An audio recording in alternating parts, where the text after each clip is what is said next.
अस्सलामुअलैकुम वरहमतुल्लाहि वबरकातुहू। कब्र की पहली रात। कब्र की पहली रात हज़रत अबू सईद रज़ी अल्लाह ताला अन्हा से रिवायत है कि रसूलुल्लाह सल्लल्लाहु अलैहि वसल्लम ने फरमाया, लोगों, लज्जतों को ख़त्म करने वाली मौत को याद किया करो। कब्र हर दिन मुर्दे से ये ऐलान करती है कि मैं गुर्बत और तन्हाई का घर हूँ, मिट्टी और कीड़ों का घर हूँ। रसूलुल्लाह सल्लल्लाहु अलैहि वसल्लम न सिर्फ खुद अज़ाब कब्र से पनाह मांगते बल्कि सहाबा इकराम से भी इसकी तलकीन करते थे।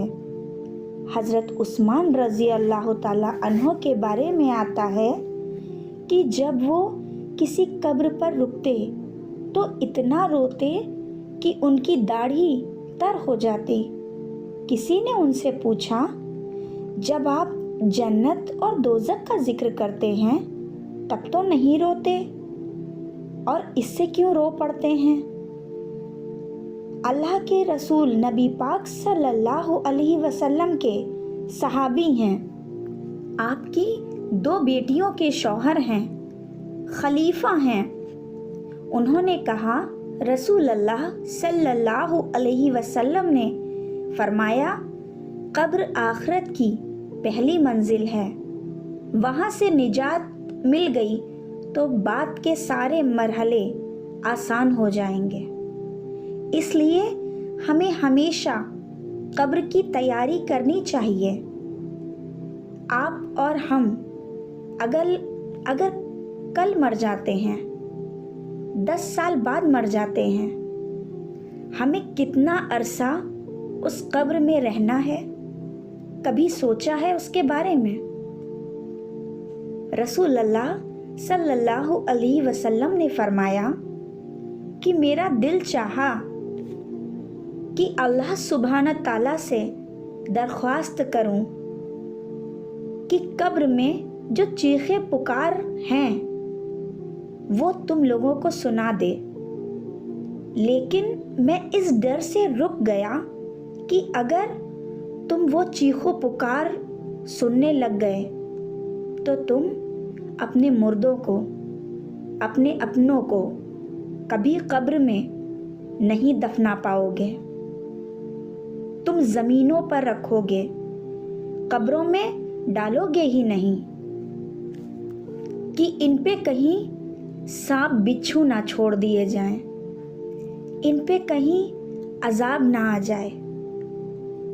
जब मुर्दे को कब्र में दफन करके लोग चले जाते हैं तो अल्लाह के हुक्म से उसकी आँखें खुलती हैं और वो देखता है कि मैं कब्र में हूँ, अंधेरा है, और फिर अचानक से उसके सामने 2 फरिश्ते आते हैं, मुनकिर और अल नकीर, खौफनाक शक्लों वाले, और वो ज़मीन को चीरते हुए आते हैं। उनकी आवाज़ ऐसी है जैसे बिजली के कड़कने जैसी। उनकी आँखें सितारों की तरह चमकती हैं और वो आते ही पूछते हैं, तुम्हारा रब कौन है? तुम्हारा दीन क्या है? तुम किसकी उम्मत में हो? तो इंसान घबरा जाएगा, डर जाता है। जिसको अल्लाह ताला इस्तिकामत देंगे वही बच पाएगा, वही जवाब दे पाएगा। जो शख्स सही सवाल के जवाब दे देगा, रसूलुल्लाह सल्लल्लाहु अलैहि वसल्लम ने फरमाया कि फरिश्ते पूछेंगे, तुझे हमारे सवाल के जवाब कैसे पता हैं? तो नेक इंसान जवाब देगा कि मैंने अल्लाह की किताब पढ़ी है, मैं उस पर ایمان لایا ہوں اور اس کی تصدیق بھی کی تھی کہ یہ حق ہے، لہٰذا مجھے ان 3 سوالوں کے جواب مل گئے اور اس کتاب میں کوئی شک نہیں ہے۔ قرآن مجید وہ کتاب ہے جو منکر النکیر کے سوالات کے جواب دینے میں آسانی کرے گی۔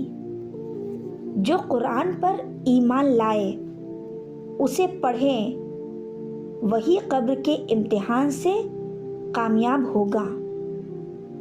پھر آسمان سے ایک آواز آئے گی کہ اس نے سچ کہا، اس کے لیے جنت کی طرف دروازہ کھول دو، جس کے ذریعے جنت کا آرام اور خوشبو اس کی قبر میں آنے لگتی ہے۔